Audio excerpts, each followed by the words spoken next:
The cardiovascular system consists of two components. The heart, which acts as a kind of pump for blood, and vessels, which perform a transport function by distributing blood to organs and tissues. Chambers of the heart. The human heart consists of 4 chambers. These are the left atrium and the left ventricle. From them, blood goes directly to internal organs and tissues, and the right atrium and the right ventricle. They push the heart toward the lungs, where it becomes oxygenated. Types of circulation. There are 2 types of blood circulation: the systemic circulation and the pulmonary circulation. They are examined in greater detail in the corresponding video. Let's consider the general outline of the structure of the vascular wall. It consists of 3 tunicae. The tunica externa, or adventitia, mainly contains connective tissue elements. The tunica media usually contains muscle cells.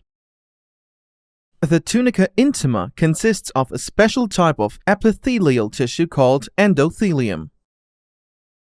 Types of vessels. Let's consider the main classifications of vessels.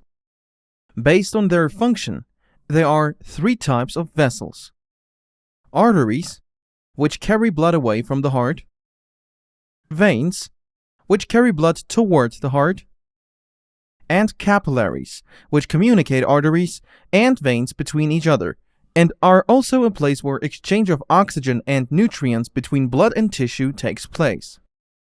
Types of arteries. There are also several types of arteries. Elastic arteries. These are mainly major vessels. They contain a large amount of elastic fibers which provide resistance to blood pressure on the walls of blood vessels. Mixed type arteries. These are arteries of a slightly smaller caliber than the previous ones. They contain approximately equal amounts of elastic and muscular elements. Muscular arteries. They constitute the majority of the arteries. Such arteries contain mainly muscle fibers and are involved in maintaining blood pressure. Types of veins. Veins are also divided into several types. Muscle-free veins, which virtually do not contain muscle elements in their wall. At the same time, the walls of such vessels do not collapse due to being located in the thickness of the organs. Muscular veins contain a different number of muscle elements in their wall, on the basis of which they are divided into veins with a high content of muscle elements. These veins have valves, except for some, and are located in the lower part of the trunk.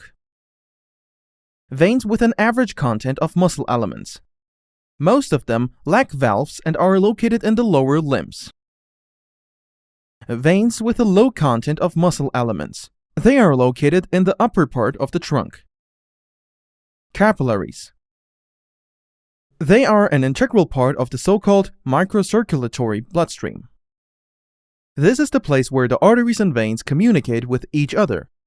Here, the exchange of oxygen and nutrients between blood and tissue takes place.